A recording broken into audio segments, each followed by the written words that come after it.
नवरात्रे में जवारे बोए जाते हैं। आप लोगों को इधर बोते हैं कि नहीं बोते हैं मालूम नहीं, हमको बोते हैं। इधर मट्टी के पात्र में जवारे बोए जाते हैं, कुंडी में जवारे बोए जाते हैं, मट्टी में गेहूं डालकर जवारा बोया जाता है। उस जवारे की मूलता क्या कहती है, उस जवारे की महत्वता क्या कहती है, क्यों बोए जाते हैं जवारे, उस जवारे की महत्वता क्या है। नवरात्रे में 9 दिन जवारे क्यों बोते हैं, उसको बोने का कारण क्या है। केवल कोई कहे कि हम ठाकुर जी को भजते हैं, भगवान कृष्ण को भजते हैं, कोई कहे हम तिरुपति बालाजी को, नारायण को भजते हैं, कोई कहता है कि हम हरि विठल को, पांडुरंगा को भजते हैं, हमारे यहाँ हाँ हम इनको भजते हैं तो जवारे नहीं बोते। ना ना, पुष्टि मार्गी है, ठाकुर जी की सेवा करने वाला है, उसके यहाँ भी ये 9 दिन जवारे बोए जाते हैं। रामानुज संप्रदाय से जुड़ा हुआ है, नारायण की पूजन कर रहा है, उसके घर में भी जवारे बोए जाते हैं। पांडुरंगा हरि विठल की उपासना कर रहा है, उसके घर में भी जवारे बोए जाते हैं। जवारे का महत्व हमारे यहाँ शास्त्र कहता है। क्या महत्व है उसका, क्या फल है उसका। महाराज,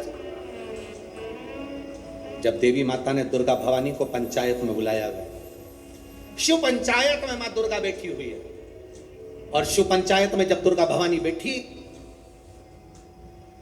उपद्रवियों ने उपद्रव मचाया, अहंकारियों ने अहंकार मचाया, असुरों ने, राक्षसों ने हाहाकार मचाना प्रारंभ करा।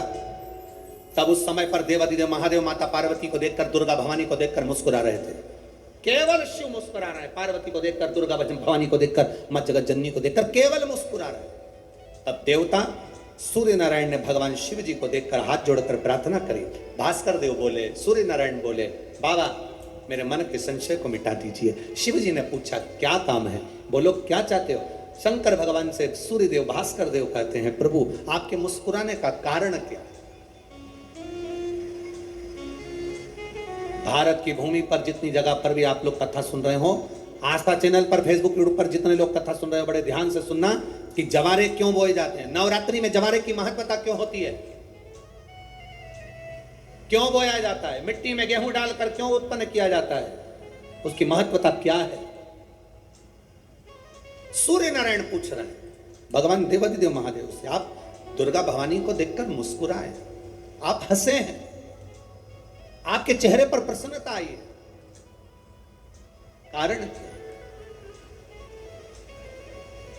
और महाराज देवाधिदेव महादेव ने कहा, यहां भगवान विष्णु, गणेश जी, भास्कर देव, आप सब बैठे हो। असुरों ने आक्रमण कर दिया, असुरों ने आक्रमण करा है, और वह असुर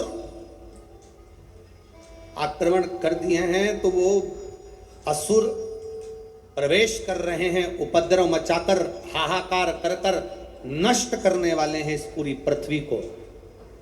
तो फिर उसको बचाएगा कौन, कैसे बचेगा। शिव जी ने कहा चिंता मत करो। दुर्गा ने अपने केश का स्मरण किया, एक केश को माता पार्वती जी ने अपने हाथों से छुआ, छूते ही एक कुंड में सुंदर जवारे उत्पन्न हुए हैं। जब तक वो जवारे बड़े नहीं हो जाते, जब तक वो जवारे थोड़े प्रबल नहीं हो जाते, तब तक एक भी असुर प्रवेश नहीं कर सकता, हाहाकार नहीं मचा सकता और अंदर आ नहीं सकता। शिव महापुराण की कथा कहती है, जवारे जिसके यहाँ बोए जाते हैं, जवारे का, आप लोग कहते हैं कहीं पर देवी जी बैठी हैं, किसी के यहाँ मिट्टी की मूर्ति आई, 21 फीट की, 41 फीट की, 15 फीट की, 10 फीट की, 25 फीट की देवी जी की प्रतिमा स्थापना हुई। लोग कहते हैं हम देवी जी का दर्शन करने जा रहे हैं, दुर्गा जी का दर्शन करने जा रहे हैं। शिव महापुराण की कथा कहती है वो दुर्गा जी का दर्शन नहीं, देवी का दर्शन नहीं।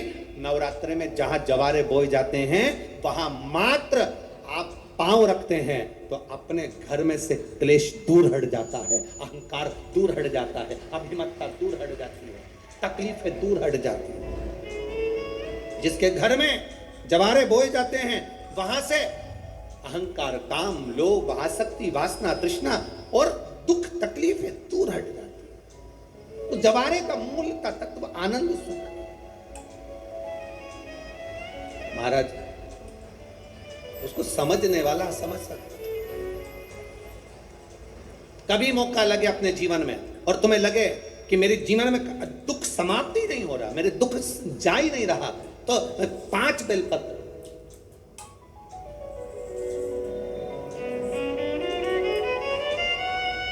पांच बेलपत्र, एक आप लोगों को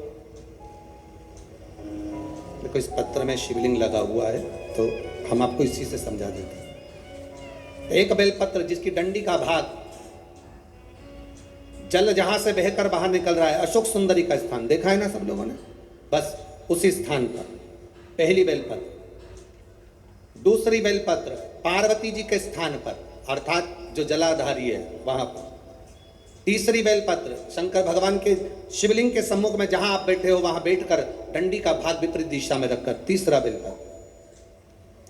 चौथा बेलपत्र भगवान शंकर का जल जहां से नीचे गिर रहा है उस ओर सीधी बेलपत्र नीचे की ओर। और पांचवी बेलपत्र शंकर भगवान के अशोक सुंदरी के स्थान को छुआकर नंदी के पास रखकर, जो घड़े में जल है अर्थात मट्टी के पात्र में जो तुम जल लेकर गई हो उस पात्र के जल से शंकर का अभिषेक कर देना, शिव को वो जल समर्पित कर देना। जिंदगी में कैसा भी दुख हो कटता ही है, वो दुख रह नहीं सकता, ये निश्चित बात।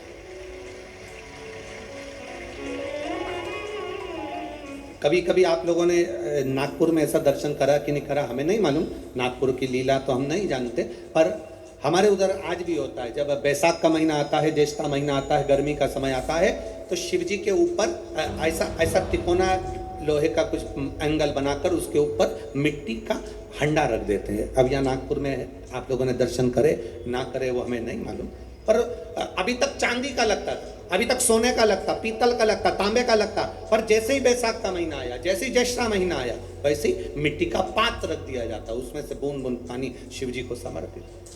करें दर्शन यहाँ किसी ने करे, यहाँ रखते हैं लोग, ठीक है। शिव तत्व की प्राप्ति के लिए भगवान देवादिदेव महादेव के आनंद सुख को प्राप्त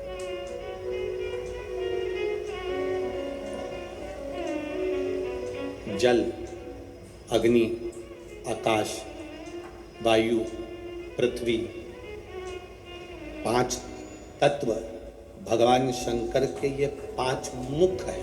ये इसलिए आरती में भी हम लोग करते हैं।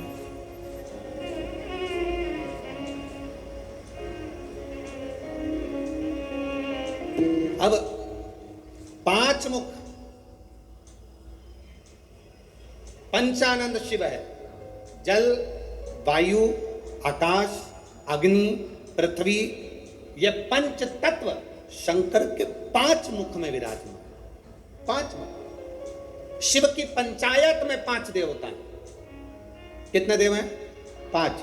पहला देवादिदेव महादेव, दूसरा गणेश जी महाराज, तीसरा भगवान नारायण, चौथा सूर्य नारायण भगवान, और 5वां नंबर पर है मां दुर्गा भवानी अष्टभुजा धात्री मां देवी मां दुर्गा। ये 5 शिव पंचायत में 5 देवता।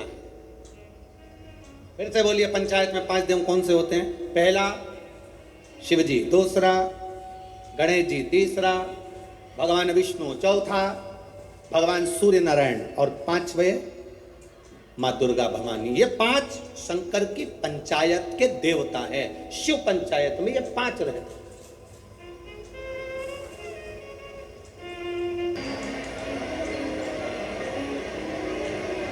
भगवान शिव जो संपूर्ण विश्व का कल्याण करने वाले हैं, संपूर्ण जगत का उद्धार करने वाले हैं, ऐसे देवादिदेव महादेव की पवित्र कथा शारदीय नवरात्रि के अवसर पर आप और हम श्रवण करने के लिए यहाँ पर विराजमान हैं। भक्ति और मुक्ति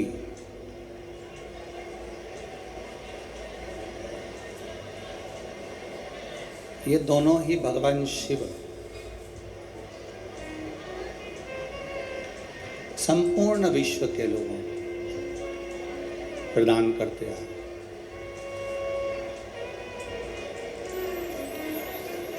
भक्ति भी शिव देते हैं और मुक्ति भी शिव देते हैं।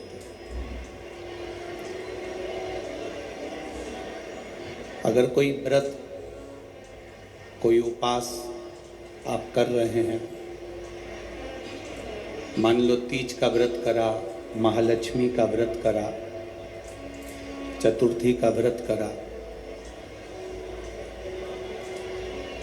नवरात्रे का व्रत किया,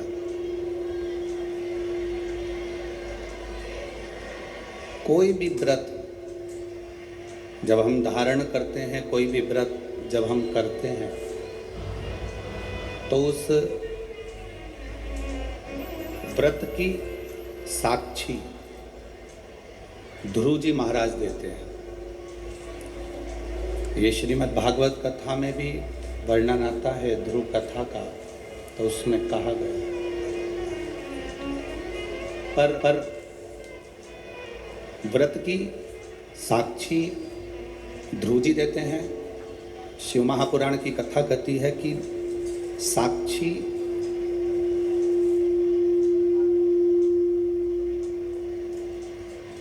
भले ध्रुव जी महाराज दे रहे हों, पर व्रत करने का जो बल है, व्रत करने का जो आनंद है, व्रत करने की जो शक्ति है, शिव महापुराण की कथा कहती है वो शक्ति, चाहे हम विष्णु पुराण पढ़ें, भागवत पुराण पढ़ें, स्कंद पुराण, कूर्म पुराण, नर्मदा पुराण, जितनी भी पुराण हम पढ़ रहे हैं, अगर हम उसको पढ़ते हैं तो आपको ज्ञात होगा कि उपास व्रत की साक्षी ध्रुव जी देते हैं, पर व्रत करने का जो बल है, व्रत करने की जो शक्ति है, व्रत करने की जो ताकत है, वो कोई दूसरा नहीं देता। व्रत करने की ताकत, शक्ति, बल मेरा देव अधिदेव महादेव प्रदान करता है, मेरा शिव देता है। बोल बम का नारा है, इतना धीमा बोलोगे तो कल्याण तुम्हारा है। जरा अच्छे से तो बोलो, बोल बम का नारा है, सारी समस्या का हल एक लोटा जल, एक लोटा जल। श्री शिवाय नमस्तुभ्यं। साक्षी भले ध्रुव जी ने दी हो, व्रत करने की साक्षी भले ध्रुव जी महाराज दे रहे हो, पर शिव महापुराण की कथा कहती है हम नवरात्रि का व्रत कर रहे हो, हम एकादशी का व्रत कर रहे हो, हम प्रदोष का व्रत कर रहे हो, हम शिवरात्रि का व्रत कर रहे हो, हम महालक्ष्मी का व्रत कर रहे हो, हम चतुर्थी का व्रत कर रहे हो, ये सारे व्रत करने की जो बल है, ये सारे व्रत करने की एक शक्ति, एक बल जो आपको और हमको, संपूर्ण जगत को जो प्राप्त होता है, वो शिव जी से प्राप्त होता है।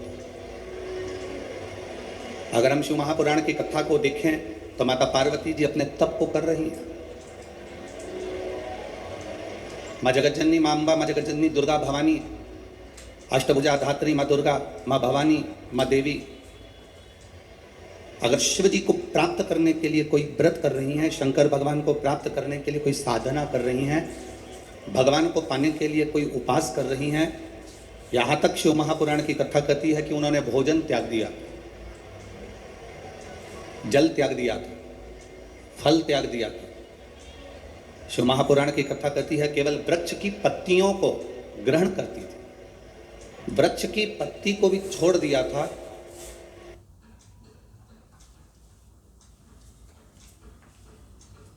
की पत्तियों को ग्रहण करती थी, वृक्ष की पत्ती को भी छोड़ दिया था। दुर्वा का एक छोटा सा अंश माँ जगतजननी माता पार्वती ग्रहण कर रही थी, एक छोटा सा अंश दुर्वा का, वो भी छोड़ दिया था। और जब माता पार्वती जी ने पत्ती छोड़ दी, दुर्वा खाना छोड़ दिया, फल खाना छोड़ दिया, भोजन करना छोड़ दिया, जल पीना छोड़ दिया, तब माता पार्वती केवल वायु का ही पान करती थी, केवल वायु का पान करती थी। समय ऐसा आया कि माता पार्वती जी ने वायु का पानवी नासिका की एक स्वर से करना प्रारंभ किया। धीरे धीरे माता पार्वती जी ने वायु को भी अपने अंदर रोक लिया। तब देवादिदेव महादेव पार्वती जी के सम्मुख में प्रकट हुए और शिवजी ने पार्वती को वर प्रदान किया। शंकर जी कहते हैं, सुनो पार्वती, तुमने मेरी आराधना करी है, तुमने मेरी साधना करी है, मेरी साधना इतनी बलवान तुमने करी है कि तुम्हारी शक्ति प्रबल हो गई। पार्वती, आज मैं तुमको 2 वर देता हूं। मेरी विदर्भ की माताओं, नागपुर नगर की मेरी जीजियों और नागपुर नगर के मेरे जितने भाई लोग बैठे हैं, मेरे जीजाओं, बड़े सावधानी से कथा सुनो। 5 दिन मिले हैं। बाबा देवादिदेव महादेव की कथा को अगर आपने ये शिव और शक्ति के इस नवरात्रे के अवसर पर दिल से सुन लिया तो निश्चित है आपकी झोली खाली नहीं रहेगी। मेरा देवादिदेव महादेव भर कर ही रहेगा। श्री शिवाय नमस्तुभ्यं। भगवान शिव की कथा करिए। श्री शिवाय नमस्तुभ्यं। शिवजी ने माता पार्वती को 2 वर दिए और वो दोनों वर आपके ध्यान में रहना चाहिए, आपके स्मरण में रहना चाहिए। शंकर भगवान ने माता पार्वती को 2 वर दिए जब माता पार्वती ने तप साधना करी। पहला वर मां पार्वती जी को देते हैं भगवान देवादिदेव महादेव, जो नारी, जो पुरुष, कोई बेटी, कोई बेटा, जो नारी, जो पुरुष, संत, साधु, महात्मा, सन्यासी, त्यागी, बैरागी, कोई बालक, कोई बुजुर्ग, जब भी किसी व्रत को धारण करेगा, कोई भी व्रत हमने अपनी जिंदगी में उठा लिया, कोई व्रत धारण करेगा तो शंकर भगवान कहते हैं उस व्रत को पूर्ण करने की शक्ति, बल पार्वती तुम और मैं, शिव और शक्ति दोनों प्रदान करेंगे। जब भी कोई व्रत उठा, आपने अगर कोई नियम ले लिया अपनी जिंदगी में कि मुझे ये कार्य करना है, तो वो कार्य पूर्ण करने की जवाबदारी भोलेनाथ जी की। आप अपनी मेहनत करो, आप अपना कर्म करो, अपने कर्म में कभी पीछे मत हटो, अपनी मेहनत में कभी पीछे मत हटो। आपने सोच लिया कि मुझे डॉक्टर बनना है, आपने सोच लिया कि मुझे इंजीनियर बनना है, आपने सोच लिया कि मुझे एक अच्छा अधिकारी बनना है, तो मेहनत तुम्हें करना है। जितनी कर सकते हो उतनी मेहनत करो, जितना कर्म कर सकते हो उतना कर्म करो, जितनी पढ़ाई कर सकते हो उतनी पढ़ाई करो। इसी आडंबर में पढ़कर कोई तुमसे कह दे कि मेरे पास आकर बैठ जाना, मैं तुमको ऐसा भभूति बनाकर दे दूंगा कि जिससे तुम पास हो जाओगे या जिससे तुम उत्तीर्ण हो जाओगे या तुम्हारी नौकरी लग जाएगी। ना ना ना, अपनी मेहनत, अपना कर्म अपने को करना है, तब हम उन्नति की सीढ़ी पर चढ़ सकते हैं, आगे बढ़ सकते हैं। अपनी उन्नति की सीढ़ी पर चढ़ने के लिए अपनी मेहनत जरूरी है, अपनी मेहनत। आप अगर मेहनत करो ही नहीं और सोचो कि आप बहुत ऊपर की ओर बढ़ जाओ तो बड़ा कठिन है मानो। शिव कहते क्या है, भगवान शंकर का कहना क्या है? शंकर एक बात जरूर कहते हैं अपने भक्तों से, मैंने विष पिया है, नीलकंठधारी बनकर बैठा हूं। जिंदगी में ताने, गाली, अपशब्द लोग कहेंगे, ये जहर है जिसको आपको पी जाना, जिसको आपको पीना। हमने कथा में एक बात पहले कही थी, आप लोगों के स्मरण में होगी, नागपुर वासियों ने अगर कथा टीवी पर सुनी होगी तो उनके स्मरण में होगी। तुम्हारे चाहने वाले कम हो जाएं चलेगा, तुम्हारी प्रशंसा करने वाले कम हो जाएं चलेगा, तुम्हारी बड़ाई करने वाले कम हो जाएं चलेगा, तुम्हारे प्रशंसा करने वाले कम हो जाएं चलेगा। और शिव महापुराण की कथा कहती है कि तुम्हारे निंदा करने वाले कम नहीं होना चाहिए, तब समझना कि उन्नति की सीढ़ी पर चढ़ना। श्री शिवाय नमस्तुभ्यं। श्री शिवाय नमस्तुभ्यं। श्री उसका कारण क्या है? प्रशंसा करने वाला एक दिन निंदा कर सकता है, तुम्हारी प्रशंसा करने वाला एक दिन तुम्हारी निंदा कर सकता है, पर निंदा करने वाला कभी तुम्हारी प्रशंसा नहीं करेगा। इसलिए निंदा करने वाले बढ़ना चाहिए, वो बड़े, अपशब्द कहने वाले बड़े, ताने देने वाले बड़े, आपको आड़ा टेढ़ा कहने वाले बड़े। जब वो बढ़ेंगे तब समझना कि अब आप दुनिया के लोगों की चर्चा में हो, मतलब आप उन्नति की एक सीढ़ी ऊपर चढ़ चुके हो, आप आगे बढ़ चुके हो, आप उन्नति की ओर अग्रणी हो गए हो।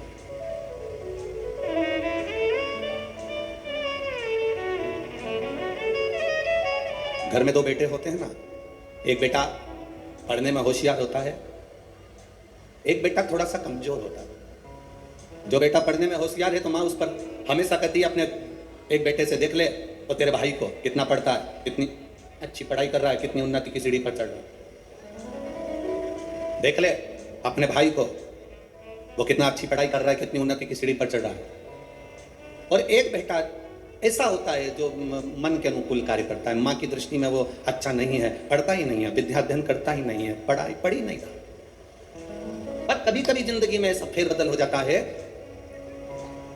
जिसमें बहुत बहुत बहुत पढ़ाई करी, विद्याध्ययन करा, पर वो अपने संस्कारों से विहीन होता चलेगा।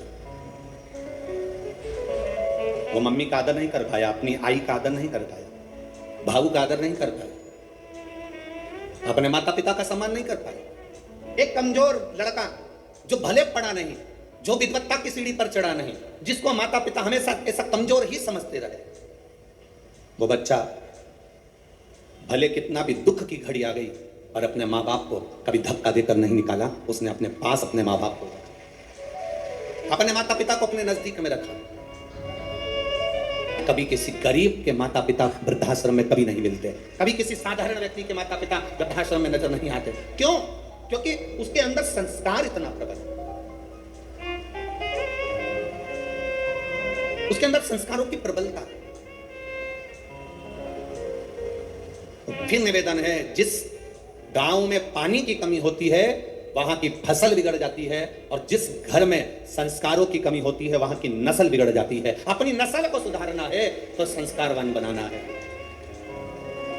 एक नियम अपने अंदर उतार कर रखिए। ये जितने लाखों की संख्या में आप लोग यहां पहुंचे हो, एक नियम अपने अंदर उतार कर रखना। हफ्ते में एक दिन ऐसा बनाना जिस दिन हमारा पूरा घर, पूरा परिवार एक साथ बैठकर, भाई भाई, परिवार, देवरानी, जेठानी सब एक साथ बैठकर भोजन करते हो। जब पूरा परिवार एक साथ बैठकर भोजन करता है तो हमारे घर के संस्कार कभी समाप्त नहीं होते, संस्कार बने रहते हैं। पूरा घर, पूरा परिवार एक साथ बैठकर भोजन करता।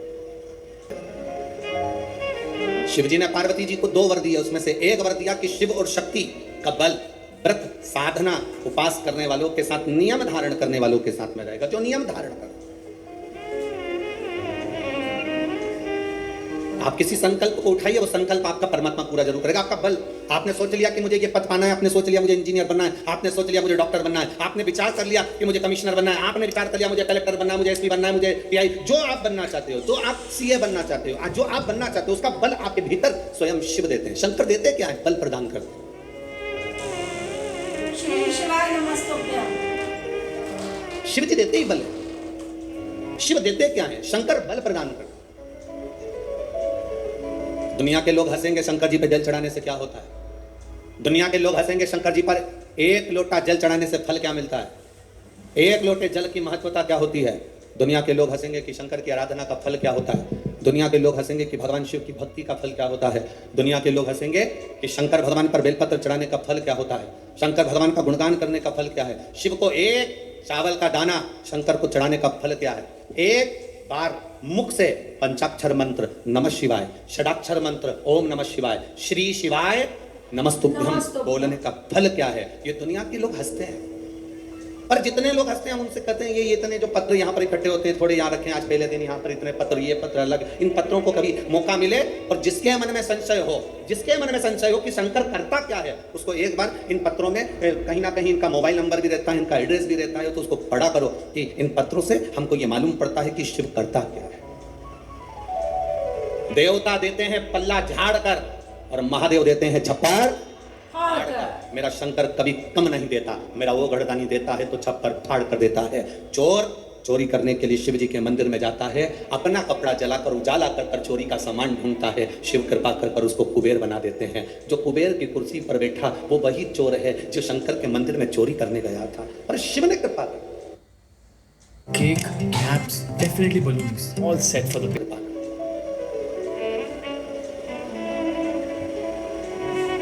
वो करुणा सागर। शंकर के जो भक्त होते हैं वो 3 बार रोते हैं। कितनी बार रोते हैं? 3 बार। शिव के जो भक्त होते हैं वो 3 बार रोते हैं। पहला, जब भगवान शंकर को पुकारते हैं उसके हृदय में बड़ी तकलीफें होती है, कष्ट होता है, दुख होता है, तब वो भगवान को पुकारता है, तब रोता है।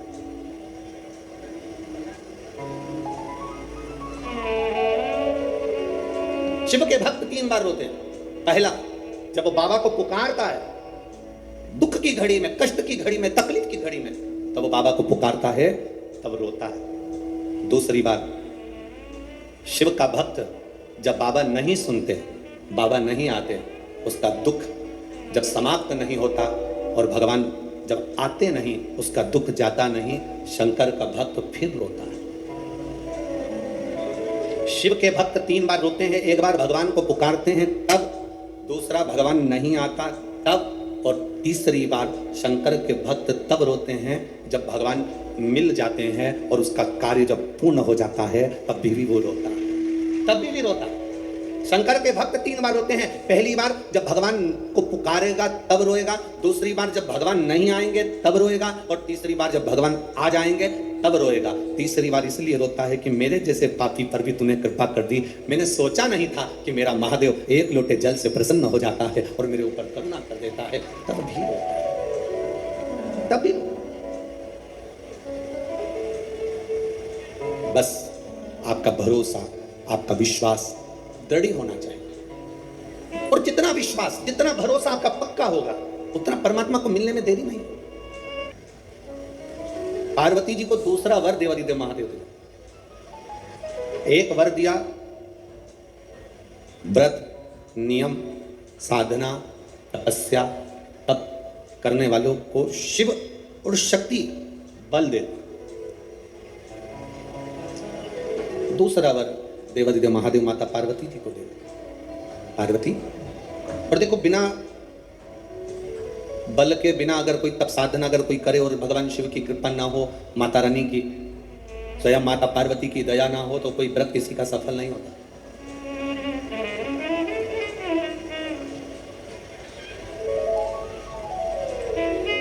राजा प्रसेनजीत की 2 बेटी थी। एक का नाम था नेनुका और दूसरे का नाम था रेणुका। कितनी बेटियां हैं? जम के बोलो जरा। 2। पहली का नाम क्या है? नेनुका, ना, एन, नेनुका पहली का नाम, और दूसरी का रेणुका, आर, रा, रेणु। राजा प्रसेनजीत की 2 बेटी है, एक नेनुका है, दूसरी रेणुका। नागपुर में भी कहीं ना कहीं रेणुका माता का मंदिर होगा, है? अच्छा, एक का नाम है नेनुका, दूसरी का नाम है रेणुका। अब देखिए तप का बल कैसे प्राप्त होता है। दोनों देवियों में विचार करिए। ये दोनों राजा प्रसेनजीत की दोनों बेटी है, रेणुका और नेनुका, ये दोनों बेटी राजा प्रसेनजीत।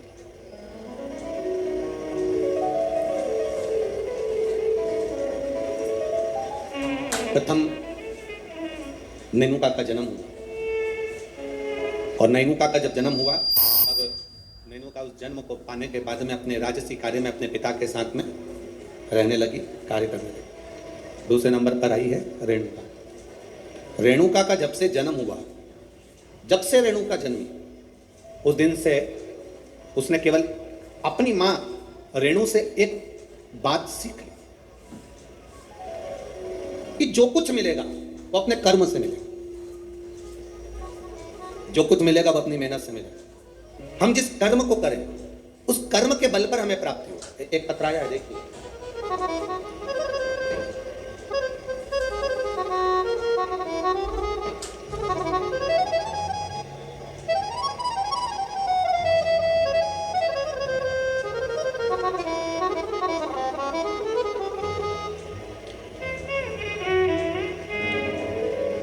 मैं पूनम लाला सेलोकर, गंगाबाग पारड़ी, गंगाबाग पारड़ी है, पारड़ी नागपुर की निवासी हूँ। कहीं बैठी हो तो हाथ हिला सकती हैं, कहीं बैठी हो तो अपने हाथ हिला सकती हैं।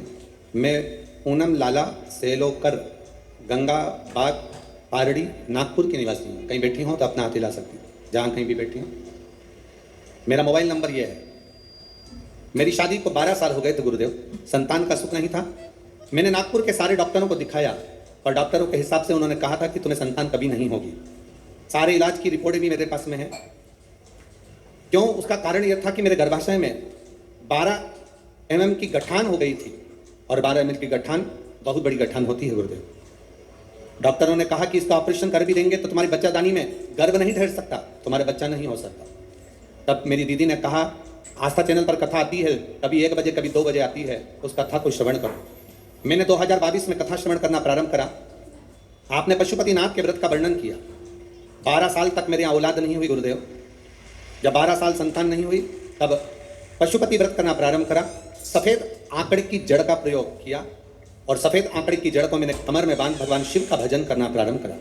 आपने पीपल के पत्ते का जो उपाय बताया वो मैंने किया, और गुड़ियारी रायपुर की कथा मैंने टीवी पर आसन लगाकर सामने टीवी को चालू कर पूरी कथा गुड़ियारी रायपुर की सुनी, और बाबा की कृपा से उसी महीने में मेरा गर्भ ठहर गया, और 17 जुलाई 2023 को मुझे पुत्र रत्न की प्राप्ति हुई है। मैं बाबा को यहाँ प्रणाम करने आई हूँ। कहीं बैठी हैं क्या? बच्चा लाए हैं? बच्चा लाए हो ले आओ, अगर लाए हो तो लेकर आ सकते हो। गुरुदेव, डॉक्टर के हिसाब से मेरे यहाँ कभी संतान का सुख नहीं था, उनके हिसाब से मुझे औलाद नहीं हो सकती थी, पर बाबा देवादिदेव महादेव पर जो विश्वास किया, भरोसा किया, जल चढ़ाया, जल का आचमन किया, ये शिव की कृपा से मुझे संतान की प्राप्ति हुई। ये शिव का एक पत्र और बड़ा सुंदर आया।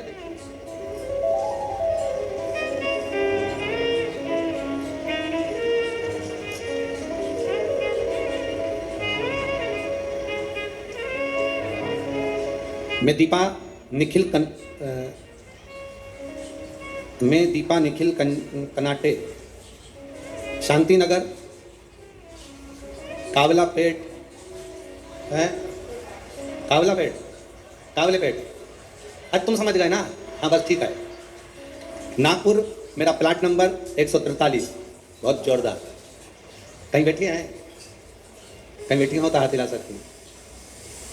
कहीं पर बैठी हो तो हाथ हिला सकती हैं। मैं दीपा निखिल कनाटे, शांति नगर, समझ जाओ ठीक है। हाँ, कावलापेट, नागपुर, मेरा प्लाट नंबर 143। गुरुदेव, मैं बाबा का क्या गुणगान करूं? मेरी शादी को कई साल निकल गए, संतान का सुख नहीं था गुरुदेव। 6 साल तो मैं जहां कोई कहता था वहां चली जाती, गोदी भरवा कर ली आती, कोई नारियल डाल कर गोदी में इतने सारे नारियल इकट्ठे हो गए कि एक बार विसर्जन करना पड़ा गुरुदेव। फिर भी संतान का सुख नहीं हुआ। ऐसा कोई दरवाजा नहीं था जिस दरवाजे पर मैं नहीं गई, पर मुझे संतान का सुख नहीं हुआ गुरुदेव। टेस्ट भी करवाया, वो भी सफल नहीं हुआ, संतान का सुख नहीं हुआ। किसी ने कहा, एक काम करो, पशुपतिनाथ का व्रत करो, शिव जी को जल चढ़ाकर एक बेलपत्र खाओ और जल का आचमन करो। गुरुदेव, बाबा का मैं क्या वर्णन करूं। पशुपतिनाथ का व्रत किया, और बाबा की कृपा से तब भी मेरा गर्भ नहीं ठहरा। मेरे 5 व्रत पूरे हो गए। जब गर्भ नहीं ठहरा तो मैंने बाबा से प्रार्थना करी, बाबा तू सबकी सुनता, वो सियोर वाला महाराज व्यासपीठ पर बोलकर कथा है, तू 3 महीने में सुनता है, फिर मेरी क्यों नहीं सुना। बाबा, मैं मंदिर से आ रही थी तो किसी एक महिला ने कहा कि तू एक काम करा कर, मंदिर में पोछा झाड़ू कर लिया कर।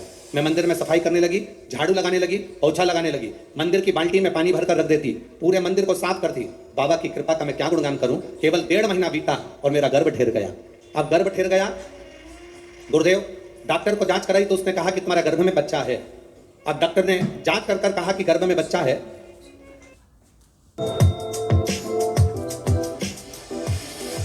गर्भ में रहा 1 महीना, 2 महीना, 3 महीना, 4 महीना बीतता चले गया। 4थे महीने में मुझे कष्ट बहुत हुआ।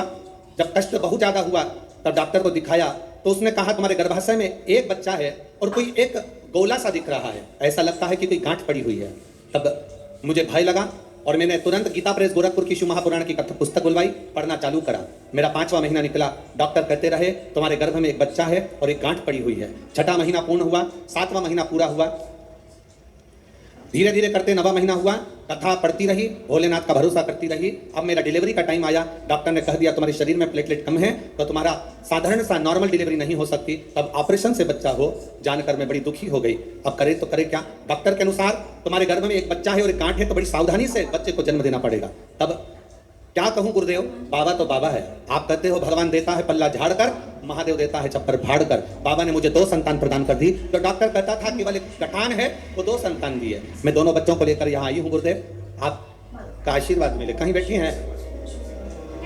दोनों बच्चों को लेकर जो आई हैं, कहीं बैठी हो तो हाथ हिला सकती हैं जहाँ कहीं बैठी हैं, और अगर बैठी हो तो अपने दोनों बच्चों को लेकर व्यासपीठ के पास में आ सकती हैं। मैं दीपा, निखिल, कनाटे, शांतिनगर, ठीक है, कावलापेट, नागपुर, मेरा प्लाट नंबर 143। श्री शिवाय नमस्ते। ये शिव तत्व औघड़ी है, शंभु त्रिकालदर्शी है। तुम सब नागपुर के संतरे से कम नहीं। अच्छा, संतों की धरा है नागपुर, शिव तत्व की तरह। महाराज औघड़ी है। दो बेटियां हैं राजा की, प्रसेनजीत की। दो, एक नेनुका है तो दूसरी रेणुका। नेनुका अपने राज परिवार में, अपने राजघराने में सुख से आनंद से रह रही है, आनंद से रह रही है। और रेणुका जिसके अंदर भाव शुद्ध है, जिसके अंदर भाव की शुद्ध है, जिसके अंदर आनंद की शुद्ध है, वो रेणुका। दोनों में भाव की शुद्धता। नेनुका राजघराने का आनंद ले रही है, नेनुका राजघराने का सुख पा रही है, और रेणुका राजघराने में रहने के बाद भी अपनी मां रेणु के पद चिन्हों पर चलकर भगवान देवाधिदेव महादेव की अविरल भक्ति में लीन है। अविरल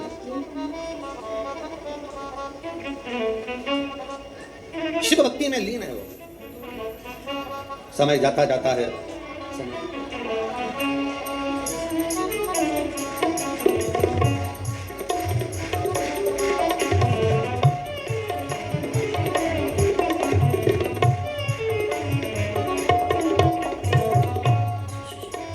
नहीं खुश होइए। बाबा ने झोली भर दी ना, तो रोना नहीं है, अब तो खुश होना। आप भी मत रो।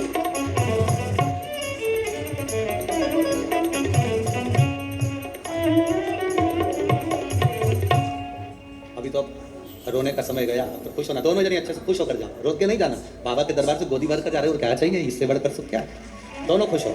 जहां डॉक्टर ने कह दिया था कि नहीं होगा बच्चा, संतान का सुख नहीं है तुम्हारे जीवन में, वहां देने वाला कोई साधारण नहीं है।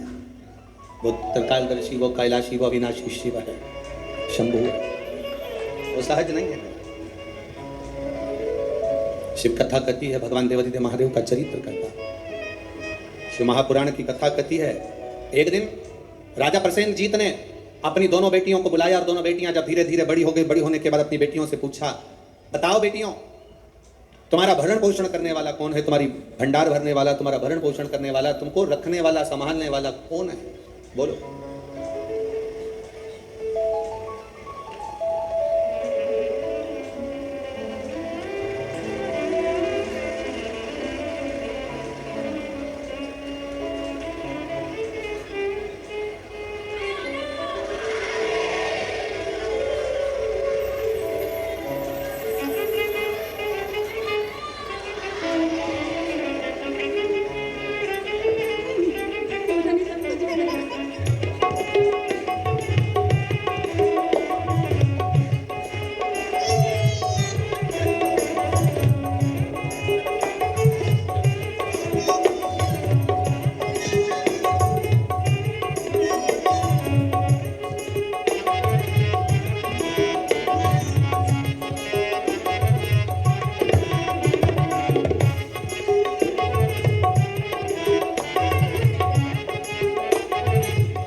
ये वही है जिसको कहा गया था कि गठान है, और बाबा की कृपा से एक नहीं, जब देता है तो छप्पर फाड़ कर देता है। ये शिव तत्व है,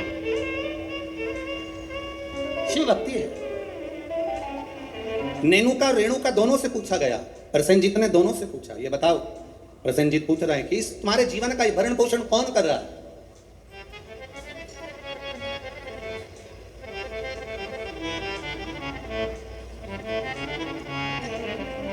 नेनुका ने कहा, पिताजी मेरे जीवन का भरण पोषण आप कर रहे हो, मेरे जीवन को चलाने वाले आप हो, भरण पोषण करने वाले आप। अब राजा प्रसेनजीत ने अपनी बेटी रेणुका से पूछा, रेणुका तू बता कि ये भरण पोषण तेरा कौन कर रहा है?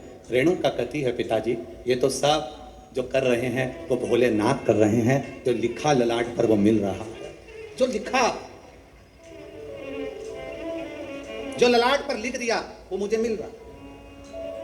दुख लिखा, सुख लिखा, अच्छा लिखा, बुरा लिखा, जो उसने लिखा वो मुझे मिल रहा। जो लिखा ललाट पर वो मुझे मिला।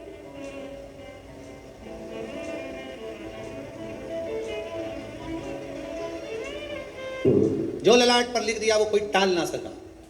हां, ललाट पर लिखा हुआ अगर कोई टाल सकता है तो केवल एक है, वो देव अधिदेव महादेव। वो टाल सकता है। एक पत्र आया, देखिए उस पत्र में उसने लिखा, मैं दीपिका अविनाश ठाकुर रामटेक से हूं। कहीं बैठी हैं? बैठी हो तो हाथ हिला सकती हैं। आप ही हैं? दोनों हाथ हिला दो एक बार। हाँ, श्री शिवाय नमस्तुभ्यं। मैं दीपिका अविनाश ठाकुर रामटेक से हूं। मेरे बाबा के 3 अनुभव में बताना चाहती हूँ गुरुदेव, में क्या वर्णन करूँ। मेरी मामी को, जो रजनी बेस रामटेक में है, उनको कैंसर हो गया और कैंसर होने के बाद में उनका नागपुर में इलाज चला। नागपुर से इलाज कराने के बाद उनको दिल्ली ले गए। दिल्ली ले गए, तभी भी उनका कैंसर ठीक होने को नहीं। गुरुदेव अब करे तो करे क्या। तब बाबा देवादिदेव महादेव पर विश्वास रखकर दिल्ली से दिखाने के बाद में वो ऑपरेशन का बोले पर हम उनको लेकर आए और गुरुदेव शिवजी पे चढ़ी हुई बेलपत्र उनको खाने के लिए देने लगे। शंकर पर चढ़ा हुआ जल उनको पीने के लिए देने लगे। मैं बाबा का क्या गुणगान करूं गुरुदेव। आज बाबा की कृपा से जो मेरी मामी जी को कैंसर हो गया था वो पूर्ण तरह से ठीक है, इसलिए मैं बाबा को यहाँ नमन करने के लिए। आराम है बाबू? दोनों हाथ हिला दो एक बार। श्री शिवाय नमस्तुभ्यं। गुरुदेव शिव कृपा इसी को कहते हैं। गुरुदेव बाबा जब देता है तो साधारण नहीं देता। बाबा गुरुजी आप कहते हो कि सारी समस्या का एक लोटा जल है हल, पर निवेदन करूं गुरुदेव, बेलपत्री में भी वो बल है कि साधारण व्यक्ति उस बेलपत्र को समझ नहीं सकता। ये शिव तत्व की प्राप्ति। बैठिए बहन। शिव वो क्या दे रहा है, क्या कर रहा है, ये उसके ऊपर निर्भर है। नागपुर वालों, आप लोगों को मौका मिला है 5 दिन की कथा का।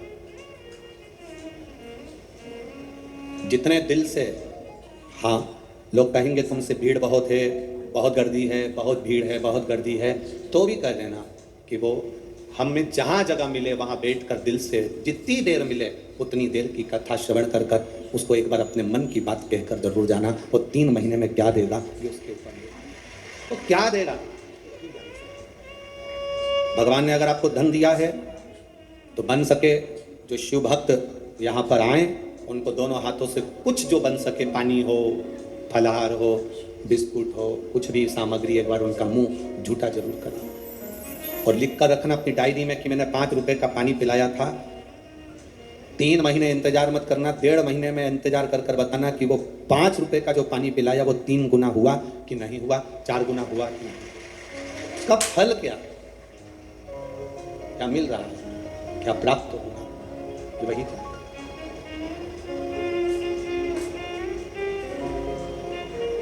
तो क्या प्रदान करता है उसके ऊपर मिलता है। रेणुका ने कह दिया मेरे पिताजी पालन कर रहे हैं, मेरे पिताजी संभाल रहे हैं, और रेणुका कहती है मेरे पिता नहीं, ये तो भोलेनाथ ने जो जीवन दिया है वो चल रहा है। विचार कर लिया पिताजी ने, दोनों बेटी की शादी करना है। एक बेटी के हृदय में शिव समाया हुआ है, एक बेटी के हृदय में ज्ञान समाया हुआ है, वैराग्य त्याग संत का भाव समाया हुआ है, और दूसरी बेटी के हृदय में जानती है कि मेरे पिता संचालन कर रहे हैं तो इसको कोई राजसी राजा ही इसको परणाएगा। इस बेटी का विवाह किसी राजा के साथ करो, इस बेटी का विवाह में राजा के साथ करो। जब भरोसा प्रबल हो जाता है, विश्वास दृढ़ हो जाता है, तब परमात्मा की प्राप्ति का केंद्र बन जाता है। अब बेटियां किसको ब्याह दी जाए, बेटी किसको दे दी जाए। कर्म का फल देखिए, जो भगवान देवादिदेव महादेव ने माता पार्वती को कहा था कि जो मेहनत करता है, पार्वती जो संकल्प ले लेता है, जो नियम ले लेता है, जो व्रत करता है, उसके व्रत का फल हम स्वयं देते हैं। 2 वचन दिए थे माता पार्वती जी को भगवान शिव ने, एक शिव और शक्ति का बल देना, और दूसरा वचन देवादिदेव महादेव ने माता पार्वती को दूसरा वचन, दूसरा वर दिया था, पार्वती सुन, संसार में रहने वाली नारी, पुरुष, बच्चे, बूढ़े, इस मृत्यु लोक में जो रह रहा है, संसार में अगर उसके जीवन में कभी दुख की एक घड़ी भी आई है तो उसके कर्म से आई है। उसने जो पूर्व में कर्म किया होगा उसके अनुसार उसको एक दुख की घड़ी में भोगना पड़ा है। पर उस दुख की घड़ी में पार्वती, अगर उसने भूलवश भी मुझे याद किया, शंकर कहते हैं मैं उसी क्षण उसके दुख को मिटाने के लिए संसार सागर में पहुंच जाऊं। मैं वचन देता हूं। ये माता पार्वती जी को शिव जी ने 2 वचन दिए। पार्वती, एक शिव और शक्ति का बल व्रत उपास साधना तप करने वाले को मिलता है। नवरात्र का व्रत करने वाले कई लोग नंगे पैर चलते हैं, कई लोग एक समय दूध लेते हैं, कोई कहता है कि मैं लोंग पर व्रत करता हूं, कोई अपने शरीर पर जवारे वो लेता है, कोई कुछ नियम धारण करता है, कोई कुछ नियम धारण करता है। सारे नियम व्रत साधना तप जितने लोग करते हैं, घबराने की जरूरत नहीं। ये बल तुम्हें जो देता है वो शिव देते हैं, वो भगवान शंकर शक्ति के साथ देते हैं। और ध्यान देना, दुख की घड़ी में अगर तुम्हारे कर्म के अनुसार तुम्हें दुख भोगना पड़ रहा है तो उस दुख में भी घबराना नहीं। अगर दुख परमात्मा ने दिया है तो वो उस दुख को समाप्त करने का बल भी आपको प्रदान करता है। वो शिव तत्व है, वो घड़ी है, वो शंकर है, वो घड़ी शिव है।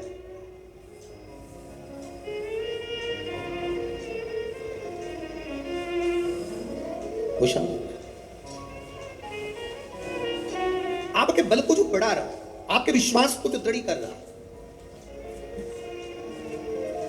महाराज राजा प्रसेन ने विचार कर लिया, दोनों बेटी का विवाह करना है। मेनका का विवाह करूंगा किसी राजा के साथ और रेणुका का विवाह करूंगा किसी ऋषि के साथ। मेनका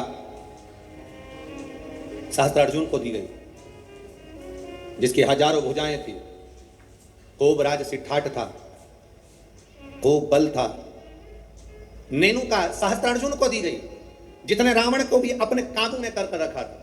ढेर बल था सहस्त्रार्जुन के पास में, ढेर संपदा थी सहस्त्रार्जुन के पास में। बड़ा प्रबल, बड़ा वीर राजा था सहस्त्रार्जुन, बड़े प्रबल थे सहस्त्रार्जुन। सहस्त्रार्जुन साधारण नहीं थे, बड़े प्रबल, बड़े वीर। जो रावण को भी अपने कब्जे में रखा हो वो साधारण नहीं हो सकता।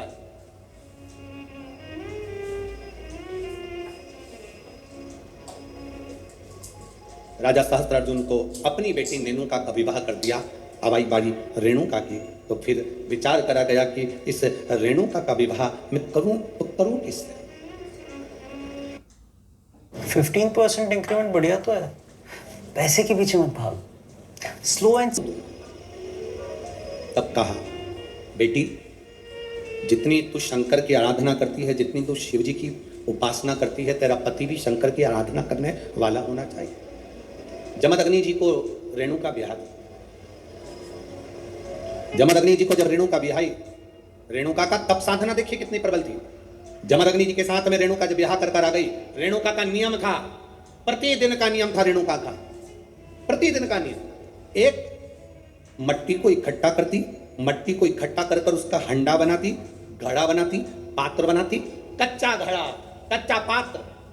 मेरा निवेदन है, यहाँ पर जितनी माताएं बैठी हैं, एक बार प्रयोग कर देखना कि आप मट्टी लाओ, मट्टी का हंडा बनाओ, मटकी बनाओ और उस मटकी में कहीं जाकर जल भर कर लेकर आना, अपने सिर पर रखकर। मटकी टूटेगी कि नहीं टूटेगी?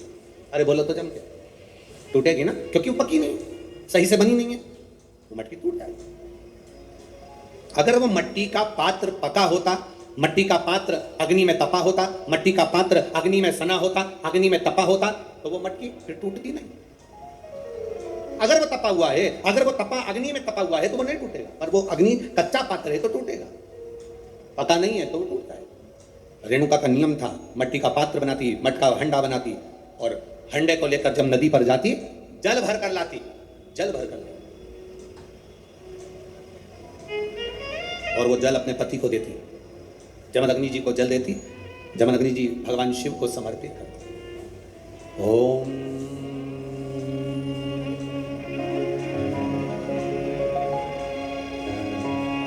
नमः शिवाय। ओम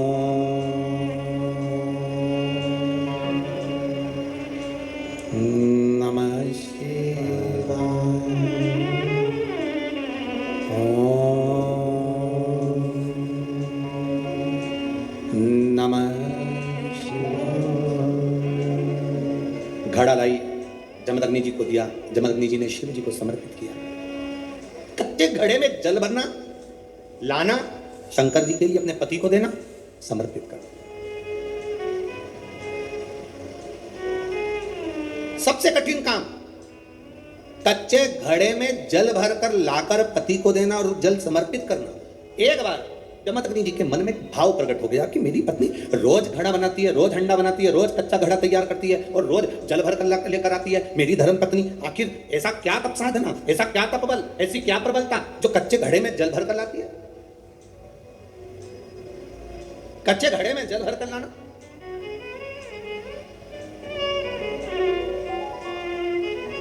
मेरी जीजियों, एक बात अपने जीवन में उतार कर रखना, कभी जिंदगी में अगर कभी ऐसा योग लगे, कभी तुम्हारे जीवन में कभी ऐसा लगे, अब तो थोड़ी शरद चालू हो गई, ठंडक चालू हो गई, तो मट्टी के पात्र का जल से शिव का अभिषेक कभी तो नहीं हो सकता, पर बैसाख महीने में, ज्येष्ठा महीने में नागपुर में कथा कितने दिन की मिली? 5 दिन की। सावन में जब 5 सोमवार पड़े तो समझ लेना शंकर भगवान की बड़ी कृपा होने वाली है। 5 सोमवार मिल गए सावन के महीने में, मतलब शिव जो श्रावण के महीने में 1 लोटा जल चढ़ाने वाले हैं, उनकी मनोकामना पूर्ण होती ही है। पंचानंद स्वरूप में 5 दिन में 5 स्वरूप में पंचायत में पंचानंद पंच भौतिकता का आनंद रखने वाले शिव तत्व की प्राप्ति का सुख है शिव महापुराण। श्री शिवाय नमस्तुभ्यम। कई लोग कहते गुरुजी 7 दिन की कथा करते हो, कभी 5 दिन की, आखिर 5 दिन की कथा का फल क्या है? हम कहते कभी सुनिए, बैठिए पंडाल में जहां जगह मिल जाए वहां बैठकर कथा का रसतत्व ग्रहण करिए, और जब जाओ आरती हो जाए, कर्पूर गौरम हो जाए, तब यहां से जाना तो उस रज को कभी शरीर पर लगा। एक पत्र आया, एक लड़के को ब्लड कैंसर हो गया, देखिए मेरा लीवर और किडनी दोनों ही डैमेज हो गए थे, दोनों ने काम करना बंद कर दिया, पेट में पानी भरा गया। डॉक्टर को दिखाया तो डॉक्टर ने कहा इसका पानी नहीं निकाल सकते क्योंकि इनके शरीर में खून की भी कमी है और लीवर किडनी दोनों काम करना बंद कर दिया। गुरुदेव खून चढ़ाते पानी बन जाता, अब करें तो करें क्या? डॉक्टर ने कहा इसका एक तरीका हो सकता है कि टॉयलेट द्वारा या लेक द्वारा इनका पूरा की पूरा पानी निकालना होगा। वो निकाला और वापिस पानी जम गया। लीवर किडनी काम नहीं कर रहे थे, डॉक्टरों ने हाथ ऊंचे कर दिया है। डॉक्टरों का कहना था इसका कोई इलाज नहीं है, आप किसी भी हॉस्पिटल में ले जाओ, बड़े से बड़े हॉस्पिटल में ले जाओ तो इनका किडनी लीवर का या तो बदला जाए तब कुछ काम करे, परंतु इनका कोई फल नहीं है। हम उनको घर ले आए गुरुदेव, किडनी लीवर काम नहीं कर रही। डॉक्टर ने कहा आप ले जाओ, पर मन नहीं माना। हमने दूसरे हॉस्पिटल में उनको भर्ती करा, वहां पर भी इलाज चालू हुआ पर आराम नहीं लगा क्योंकि किडनी लीवर दोनों बेकार हो चुके थे। अब किसी ने कहा कि शिव जी को जल चढ़ाओ, वो जल लाकर इनको पिलाओ और एक बेलपत्र इनके नजदीक में रखो। हमने वही करना प्रारंभ करा। देव आदिदेव महादेव को जल चढ़ाते, वो जल इनको आचमन कराते। बाबा का कृपा का मैं क्या वर्णन करूं गुरुदेव।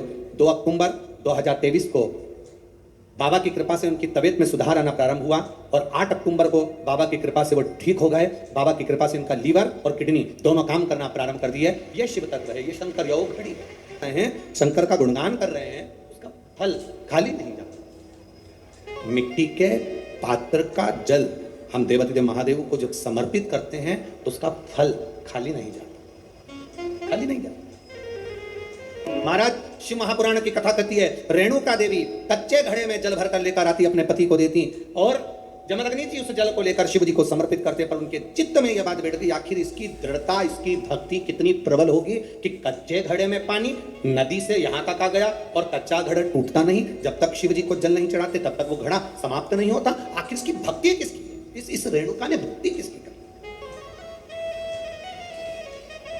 किसकी भक्ति? ये रेणुका किसको भजती है?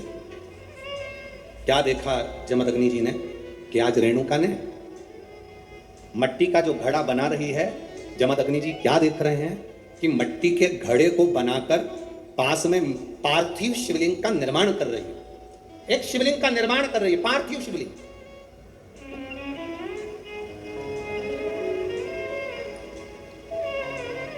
और पार्थिव शिवलिंग का निर्माण कर ये करती क्या है? मट्टी का जो घड़ा बनाया उस घड़े को पार्थिव शिवलिंग का पूजन कर उस घड़े को शंकर से स्पर्श करा देती। शिवलिंग से स्पर्श करा रही, केवल छुआ रही। थोड़ा ध्यान देना जरा कथा पर। शिव महापुराण की कथा कहती है आप 200 रुपए की साड़ी खरीद कर लिया, आपको लगे साड़ी 200 रुपए की है, दुनिया के लोग कहेंगे कि इतनी सस्ती साड़ी पहनती है। उस साड़ी को महंगा करना है तो क्या करोगे? उस साड़ी को महंगा करने का सबसे सुंदर तरीका 200 रुपए की साड़ी को भी शंकर भगवान को एक बार स्पर्श करा देना। उसको छूने से उसकी कीमत बढ़ जाती है, केवल स्पर्श मात्र से। अब वही 200 रुपए की साड़ी पहनकर जरा मार्केट जाइए, वही 200 रुपए की साड़ी पहनकर अपनी सहेली के घर जाइए, वही 200 रुपए की साड़ी पहनकर अपने परिवार में जाइए। आप आपके परिवार वाले उस 200 रुपए की साड़ी को देखकर भी कहेंगे तेरे पर ये साड़ी अच्छी लग रही है, थोड़ा महंगी होगी ऐसा लग रहा है। मतलब भगवान को जो छू जाता है उसकी कीमत मेरा महादेव अपने आप बढ़ा देता है। केवल परमात्मा को छुआ, स्पर्श किया, उसकी कीमत बढ़ गई, उसकी कीमत बढ़ी केवल छूने, केवल स्पर्श।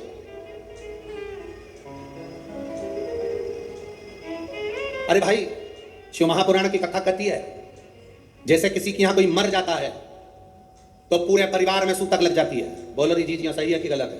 अरे बोलो तो जम के, लगती है ना।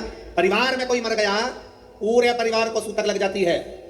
जैसे मरने की सूतक पूरे परिवार में लगती है, उसी तरह परिवार का एक व्यक्ति भी अगर शंकर की कथा सुनता है तो पूरे परिवार को पुण्य लग जाता है। पूरे परिवार, एक व्यक्ति भी अगर कथा श्रवण कर रहा है, परिवार का एक कोई मरता है तो पूरे परिवार में सूतक लगती है। उसी तरह हम कोई अच्छा काम करते हैं, शिव जी को एक लोटा जल चढ़ाते हैं, कथा श्रवण करते हैं, भूखे को भोजन, प्यासे को पानी पिलाते हैं, तो उसका जो पुण्य का जो फल है वो किसी एक को नहीं, घर का एक व्यक्ति करता है और पूरे खानदान को उसका पुण्य फल प्राप्त हो जाता है। पूरे खानदान,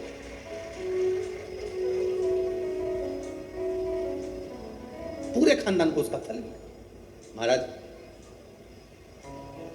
शिव कथा कर रहे हैं,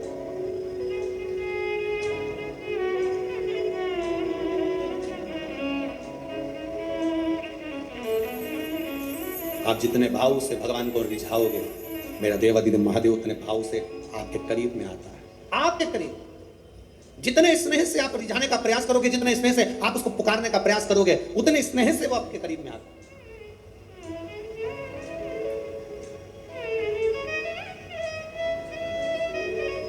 कभी कथा के पंडाल में अगर बैठकर कथा सुन रहे हो या टीवी के सामने सुन रहे हो, मोबाइल पर कथा सुन रहे हो, इस नागपुर की धरा से पवित्र शिव महापुराण की कथा, 5 दिवसीय शिव और पार्वती शिव महापुराण की कथा सुन रहे हो, उसके नियम को धारण कर कर कि मैं कथा पंडाल में बैठकर कथा सुनूं, कथा पूरी होने के बाद भूमि को प्रणाम कर कर, नमन कर कर, अपने हृदय से उसको नमन कर कर जाऊं, अपने हृदय की बात उससे कह कर जाऊं, तो कंकर शंकर सुनता जरूर है और कुबेरेश्वर महादेव झोली भरता जरूर है। आप दिल से कहें उसको। जमदग्नि जी ने देखा ये करती क्या, कच्चे घड़े में पानी कैसे ठहर सकता है? हम दोनों बॉयफ्रेंड गर्लफ्रेंड है क्या? नो क्यों? क्योंकि आजकल के बॉयफ्रेंड्स ना गर्लफ्रेंड से भी ज्यादा डिमांडिंग हो गए। कच्चे घड़े में पानी कैसे ठहर सकता है? मेरी माताओं से निवेदन, बड़ा सुंदर भाव से फिर निवेदन करूंगा, जिसका बेटा, जिसका बच्चा मंद बुद्धि हो, विवेक काम नहीं कर रहा, बुद्धि काम नहीं कर रही, चित्त काम नहीं कर रहा, बहुत चिड़चिड़ा, बहुत उचिष्ट, विवेक काम नहीं कर रहा, बुद्धि काम नहीं कर रही, हाँ, यहां तक शिव महापुराण की कथा कहती है बीमारी होती है जिसमें नसें शरीर की काम करना बंद कर देती है, और वो उस बीमारी का इलाज पूरे बाहर विदेश में भी नहीं है, जिसमें धीरे धीरे धीरे धीरे नाड़ियां, नसें बंद होती चली जाती है, पांव हाथ काम करना बंद कर देता है, फिर वाणी कम हो जाती है, नयन दिखना बंद हो जाता है, शरीर बेकार। उसके लिए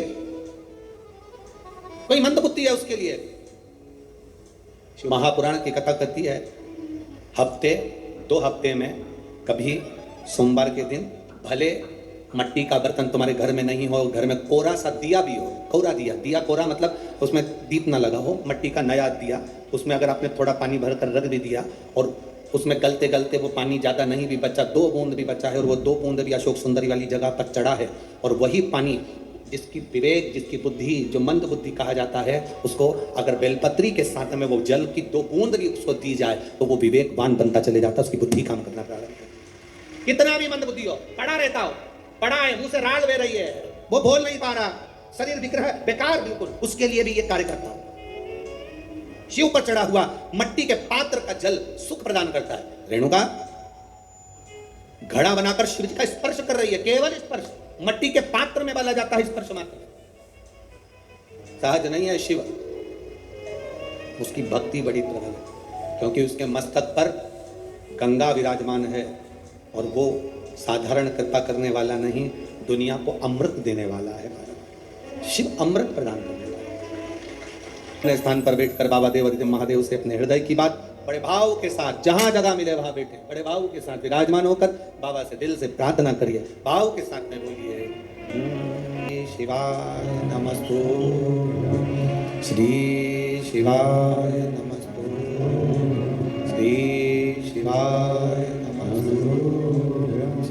रेणुका माता के उस घड़े का बड़ा भाव व्यक्त किया गया, बड़ा सुंदर भाव। शिव महापुराण के महत्तम में जैसे देवराज नाम के ब्राह्मण का वर्णन आता है, शिव मंदिर में जाकर उसने चोरी का धन लेकर पहुंचा था और कथा श्रवण कर एक क्षण में बाहर आया, प्राण छूट गए थे, परम धाम मिल गया। परम ऐसे ही बिंदुक नाम का ब्राह्मण जिसकी धर्म पत्नी का नाम चंचुला देवी है, जो चंचुला पति के जाने के बाद भगवान शंकर की भक्ति में लीन होती, शिव भक्ति में लीन, और शिव भक्ति में लीन होकर चंचुला देवी तुमरुक्का जी से शिव महापुराण की कथा के महत्व को जानती है। कथा सुनने के लिए देवाधिदेव महादेव स्वयं जाते हैं, पार्वती मैया स्वयं पहुंचती हैं। ऐसी पवित्र पावन तुमरुक्का जी का चरित्र एक कल की कथा में एक प्रसंग लेंगे आप लोग, अगर हम भूल भी जाएं तो आप याद दिला देना कि जिनके 25 साल भी अगर शादी के हो गए हों, 30 साल भी हो गए हों और संतान नहीं है, तो माता रेणुका और तुमरुक्का जी का चरित्र बड़ा सुंदर है। कल की कथा में उसको प्रसंग सुनेंगे। अगर मान लो 25 साल हो गए, 30 साल हो गए और संतान नहीं औलाद नहीं, तो भी माता रेणुका और तुमरुक्का जी का एक सुंदर चरित्र है शिव महापुराण के अंदर, अपन उसको सुनेंगे, जिसको श्रवण करने पर, और हम तो कहेंगे जिस नारी की 25-30 साल हो गए और औलाद भी नहीं हो, तो वो कल की कथा भले टीवी पर सुनना, मोबाइल पर सुनना, चाहे पंडाल में सुनना, पर सुनना जरूर। बाबा चाहेगा तो आपकी गोदी जरूर भरेगा, झोली अगर भरेगा।